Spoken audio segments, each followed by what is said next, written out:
You ask Tiger to solve. This deals with linear equations with one unknown. The final result is x equals -1/3. Let's solve it step by step. Simplify the expression. Simplify the arithmetic. Group all constants on the right side of the equation. Add 1 to both sides. Simplify the arithmetic.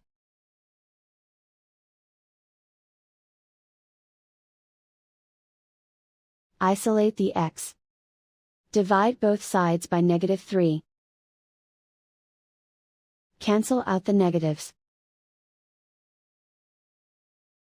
Simplify the fraction. Move the negative sign from the denominator to the numerator.